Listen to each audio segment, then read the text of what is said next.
I've decided to make a video to cover some tips and tricks to help you beat the Forgotten General, as she is by far the most difficult boss fight in the game. I will be covering my gear, the buffs I used, the skills I used, my strategy and rotation, and even some tricks other people told me about. So first let's talk about gear. I'll have my gear up on the screen here for you guys to see, and what you'll notice is that in all of my defensive slots, I have damage reduction instead of defense, because at the level this gear is at, defense has diminishing returns. So you get more value from damage reduction than you do from defense.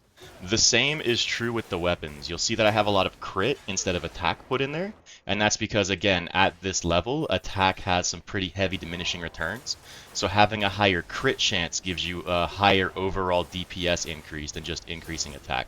And then I also have that plus 12% damage increase to mighty foes for the same reason as the critical rate. Now, you don't need to copy this gear exactly, especially the armor. All armor within the same class has the same stats, so you can just go with whatever looks cool. The classes being plate armor, which has slightly more defense, leather armor, which has lightning resistance, and I think cloth armor has movement speed bonuses. What is important here is the type of jewelry. You want to take a critical necklace, movement speed earrings, and attack speed rings. This is because as of the time of this recording, you actually get double the benefit towards crit, attack speed, and movement speed from jewelry. So having jewelry with boost to those stats goes a long way.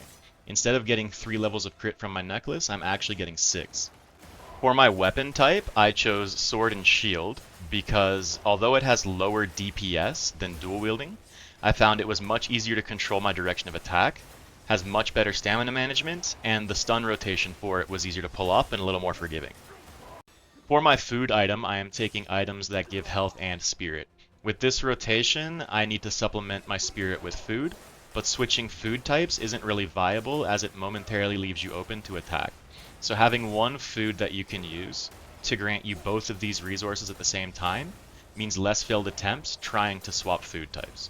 I am using pan-fried vegetables, but the grilled meat steak is better for this. I ended up using 21 pan-fried vegetables. There were a few mistakes I made where I had to heal myself, but it was mostly just to keep my spirit up for my rotation. For our temporary buffs, we have the Grinding Stone and Freya's Greater Elixir for a total of plus 15 to attack. And then we have the Anvil and Apollonia's Greater Elixir for a total of plus 49 to defense. And then we have this third Greater Elixir here, which gives us 225 more HP and 3 levels into attack speed. I initially brought this elixir with me just to get those 3 levels in attack speed because I'm enjoying running the game with only 3 levels into my HP, leaving me at 525 HP. However, this boss does have a parry attack that does around 600 damage. So it was one-shotting me, and the animation lock wasn't allowing me to dodge out of it when I saw it mid-animation. So that extra 225 HP did help save a few of my runs here. These elixirs are not easy to make, so a little trick to using them is that wait until the fight starts, and then use them at the beginning of the fight, or whenever you get a chance to pop them during the fight. Because if you die and hit retry, anything you used during the fight gets returned to your inventory, so you're not just wasting a bunch of them for constantly retrying. Then if you decide you want to break from the fight, you just click retry, don't use the elixirs, let the boss kill you, and then you click respawn, and that way you didn't waste any materials at all. Now for stats and skills. For my stats, I have 10 in stamina, 9 in spirit, and 3 in health. I prioritize spirit and stamina so I can keep my combos going longer and do more damage before having to fall back. The less often I have to deal with the boss's mechanics during a fight, the easier it is to survive the fight. If you have extra Abyss artifacts, don't be afraid to put more into health though than I did. It will help a lot if you can take more hits.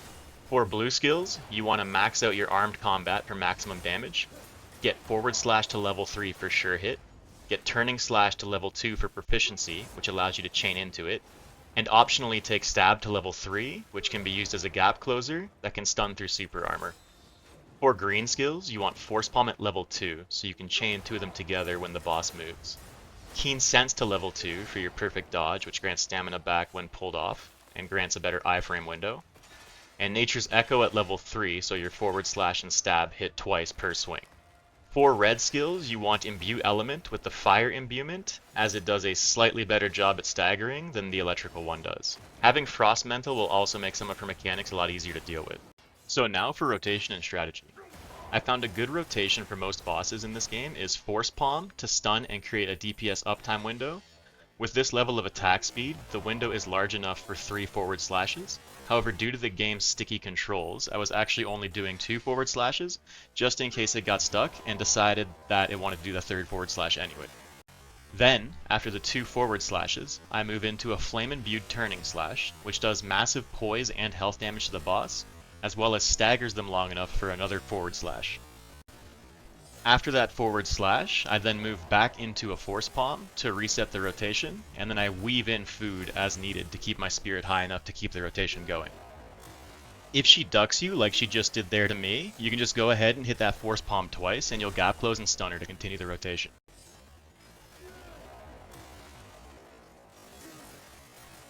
I found the best time to buff would be at the beginning of the fight here. The buffs go on cooldown when you use them, so you need to close your inventory for a short time to take more than one. But she always gives you enough time to take at least 2 right at the beginning of the fight. If she starts charging you after you take that second buff, then go into your rotation until she super armors, and take the 3rd one then. But if she super armors immediately at the beginning, then you can just take all 3 there. Now for some tips to help you survive the fight and mechanics. For my first tip, she has 2 army summon mechanics. This one, where she vanishes and sends waves of charging soldiers in a clockwise rotation 5 times, then they sandwich towards the middle, followed by 4 phantom attacks, and then a triple attack from her and 2 phantoms. What I did to survive this is used Frost Mantle, while stuffing my face full of spirit food for the charges, then roll dodge the 6 follow-up attacks.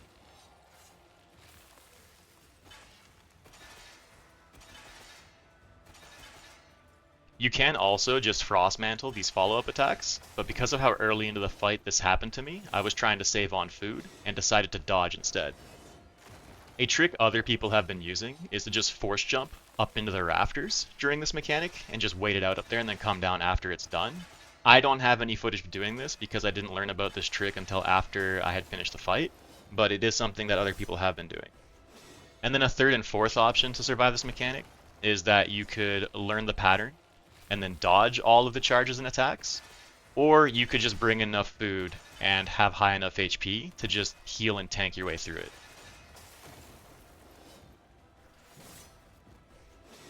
The other summon attack she does, her weapon will glow red, then she will raise it above her head, then plant it into the floor, doing a large AoE around her. Then her soldiers will sandwich you from 2 opposite sides, then sandwich you from the other 2 sides. You can use any of the previously mentioned strategies, or you can just stun her before she does the AoE with Force Palm. Another of her mechanics is that if she is near her soldiers when she makes an attack, the ones she's close enough to will charge after the attack is made. So if you're having a hard time sustaining the stun lock, try to keep the fight mid, or if you need to back off to regain stamina, keep this in mind and position accordingly to avoid them. She also has a parry, where her weapon will glow red, and she will hold it in front of her in a blocking stance. If you attack her while she does this, she will stun you, then follow up immediately with an attack and a phantom attack. When you see this happen, don't attack her, just wait until she lowers her guard, and restart your rotation. When you get her health to 33%, between the H and the E in her name, she does an Enrage. I'm not sure if you lose all Poise Break here every single time, or if my damage just lined up to Poise Break her right at 33%, but I did lose my Poise Break DPS window every time she enraged. Most of the time, when she hit Enrage, she would immediately parry me. This time, however, she jumped mid. After her Enrage, her attack pattern and movement becomes more aggressive, and she attempts to spam parry and summoning her minions more often. Make sure to keep up pressure and stun her every time she lifts her weapon above her head, and to wait it out every time she enters that block parry stance. When you do stand break her, you get enough time to do 4 turning slashes with the amount of attack speed I had. However, again, due to sticky inputs, I would only do 3 before going into my finisher. So make sure you get in that extra damage. Now get on in there and use these tricks to pay her back for all the suffering she's brought to you. I'll leave my full fight here just in case you want to see it uninterrupted.